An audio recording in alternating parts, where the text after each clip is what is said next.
خب اینجا گفته است یک کسی دیگر که مادری که فرزند را از دهانش حقارت میکند آیا این مادر دعاش قبول میشود یا نه؟ اکنون دعای پدر و مادر قبول میشود. 3 دعای هست که میگد یا 4 دعای هست که رد نمیشود. یکی دعای مظلوم، یک آدم وقتی که ما در حقش جبر میکنیم، در حقش ظلم میکنیم، بعدا مقصد او دستش برداره پیش الله مهربان و در حق ما دعای بد کنه، خداوند میگه من دعای را قبول میکنم. دوم میگه دعای مهمان. دعای مهمان هم مقصد یعنی در حق خاندار وقتی دعا میکنه دعاش خدای مهربان قبول میکنه. سوم دعای مسافر هم اگر دعا کنه خداوند دعاش قبول میکنه. 4 میگه دعای پدر و مادر در حق فرزند قبول میشه. لیکن به سبب حقارت‌های کردگیش فقط اخلاق شما فرزندا را ویران میکنه و در پیش خداوند گناهکار میشه. لیکن از دعاشون برادرها احتیاط باشین و حرمتشون را به جا بیارین.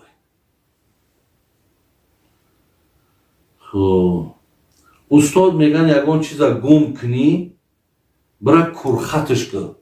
نه کرخط اجازت نیست. همین سوره فلق برادرها بخونین. قل اعوذ برب الفلق من شر ما خلق و من شر غاسق اذا وقب و من شر نفاثات فی العقد و من شر حاسد اذا حسد.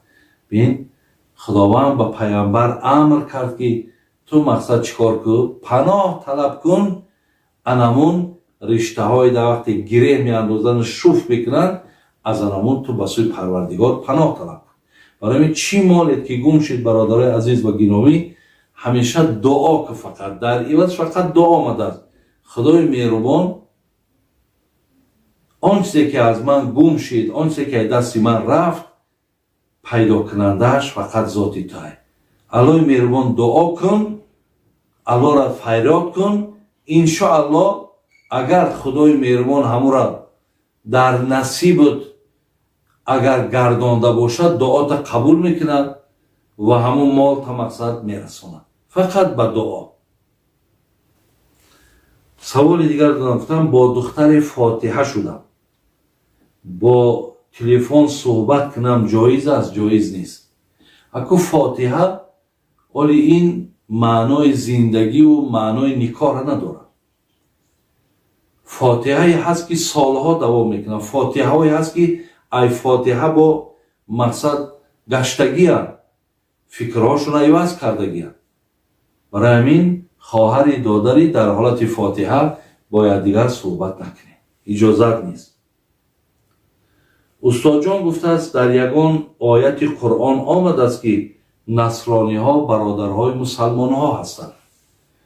و همچون یک لفظ برادر نه آمده است. لیکن شما اگر در بسیاری از سوره ها مثل ممتحنه آیت 8 بینید خدای مهربان در حق نفرهایی که نصرانی هستند، یعنی اونها مثل مسلمان نیستند، در حق اونها نیکی کنین.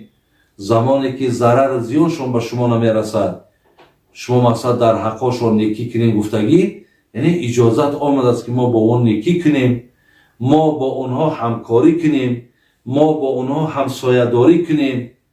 حتی بین که از اونها زن گرفته و نکاح کرده و یک زندگی را مقصد برقرار کردن اجازت داده است. برای همین همین معنای چی را دارد؟ معنایی که دین اسلام بزرگیش در همینه که با همه دین ها با همه مردم مثال گویم الله مهربان آفریدگی با همش همکاری همنشینی نیکی کردن الله مهربان برای ما رخصت داده است و اجازت داده است.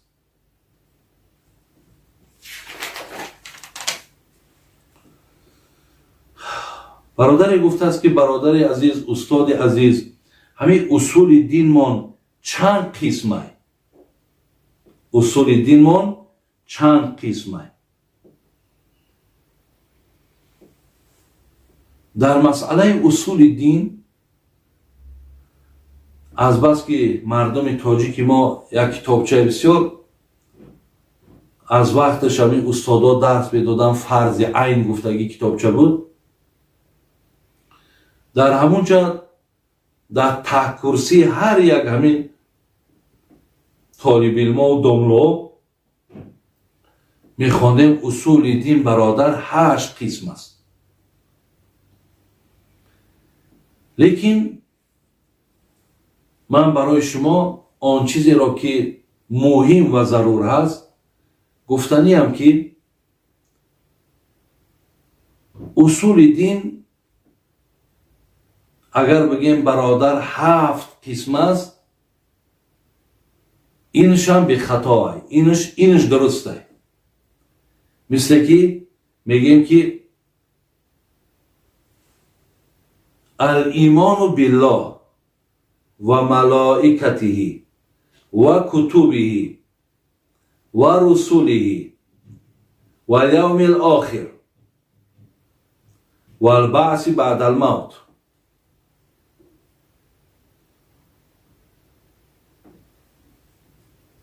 ایمان اصول دین، ایمان به الله آوردن، ایمان آوردن به ملائکه های خدا، ایمان آوردن به کتاب های خدا، ایمان آوردن به همه پیغمبرایی که الله فرستاده است، ایمان آوردن به این که تقدیر نیکی و بدی در دست الله است و ایمان آوردن بر این که زنده شدن بعد از مردن حق است.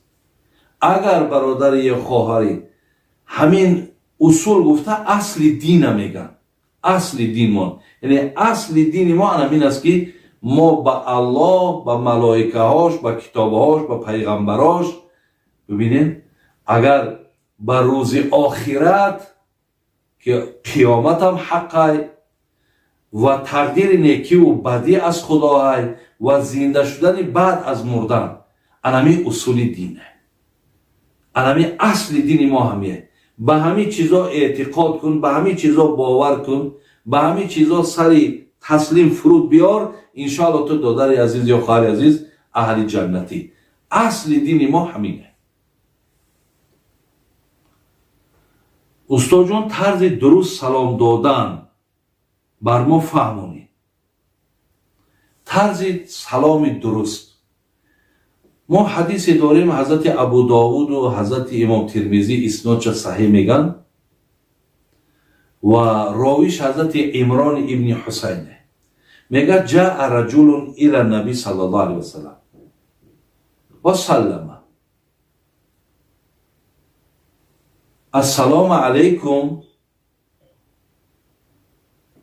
فرد علیه ثم جلس فقال النبي صلى الله عليه وسلم 10. ثم جاء الآخر فقال السلام عليكم ورحمة الله فرد عليه ثم جلس فقال النبي صلى الله عليه وسلم 20. ثم جاء آخر فقال السلام عليكم ورحمة الله وبركاته فرد عليه ثم جلس فقال النبي صلى الله عليه وسلم 3. برادران و خواهران عزیز،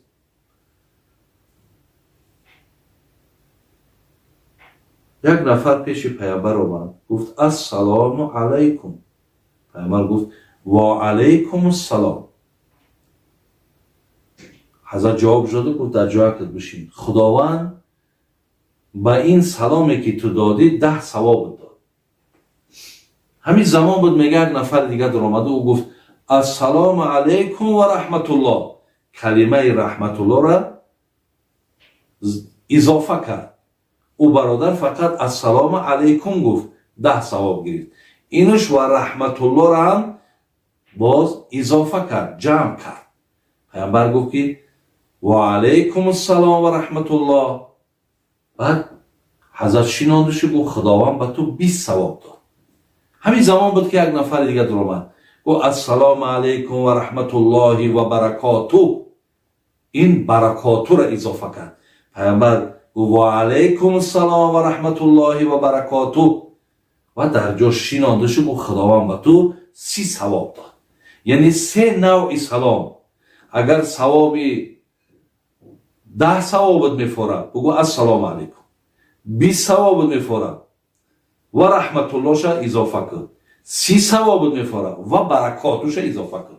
میشود هر سه سلام ها اجازتن 10 20 30 ثواب در سه نوع سلام برای ما و شما الله مهربان نصیب میکنه. اصلا همین معنای سلام برادر عزیز، وقتی من یک کس میگم السلام علیکم و رحمت الله و برکاته، یک مقصد برادر فکر نکنی که من یگان در حق تی یگان بدی میخوام، یا که فکر نکنی که من مقصد یگان اعتقاد عقیده بد دارم. نه، معناش میدونی چیه؟ من میگم که درود و رحمت ببینید و برکات الله بر جان تو باد. یعنی معنای انمی سلامی که من واضح برای شما فهماندم همین است: رحمت الله، درود الله، برکات الله بر تو باد. انمی معنای السلام علیکم و رحمت الله و برکاته. ما سلام در حالت ملاقات هم میتیم، در حالتی که من این موعظه را بود کردم یا با یک کس تلفنی بود کردم، باید در آخرشم پیامبرم چی گفت که بگو سلام علیکم و رحمت الله و برکاته. آخری سخنتم با همین افتتاح سخنتم، ابتدای سخنتم باید با همین سلام آغاز شود و تمام شود.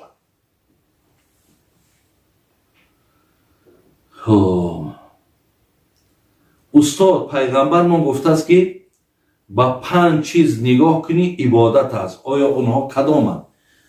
دادر یا خواهر عزیز، من این چیزا نیافتم. راستی شما در کجایی که اگر گوش کرده باشین، من راستی نیافتم که با 5 چیز نظر کردن مقصد ثواب داشته باشه. فقط در 3 چیز نظر کردن انا یافتم که لیکن حدیثش ضعیف است، ولی در باب فضایل استفاده بردنش یگان گپی نیست. راویش حضرت عایشه مادر ما بوده است. یکی گفته است انا نگاه کردن در چهره پدر و مادر، دوم نگاه کردن در قرآن، سوم نگاه کردن در خانه کعبه. همین 3 چیز اگر انسان میخواد با یک نظر رحمت نگاه کنه، با یک نظر امید کننده، با یک نظر نیک اگر در میان نگاه کنه، میگه اینها میگه اجر و ثواب داره. یکی چهره پدر و مادر، دیگری قرآن، سوم خانه کعبه. باز یافتم جناب دیلمی در فردوس آورده است، گفته است یعنی 5 نوع عبادت هست. یعنی نظر نگفته است، گفته است 5 نوع عبادت وجود داره. یکم کم خوردن، این عبادت است. دوم در مسجد نشستن، عبادت است. سوم گفته است که نظر کردن در کعبه، عبادت است. چهارم گفته است نظر کردن در قرآن، عبادت است. پنجم گفته است در چهره یک عالم نگاه کردنم، اینم عبادت است. این جناب دیلمی در فردوس آورده است که همین 5 نوع عبادت گفته است وجود دارد. یعنی این بود سوال هایی که خواهرها دادره از در پیش من بودن. الحمدلله رب العالمین که من چیزی که از انا فهمیش و دانشم بود برای شما رسانیدم. خداوند توفیق تان دهد که آن چیزی را که شنیدین شما عمل کننده باشید. اهدنا الصراط المستقیم صراط الذین انعمت علیهم غیر المغضوب علیهم ولا الضالین. آمین یا رب العالمین.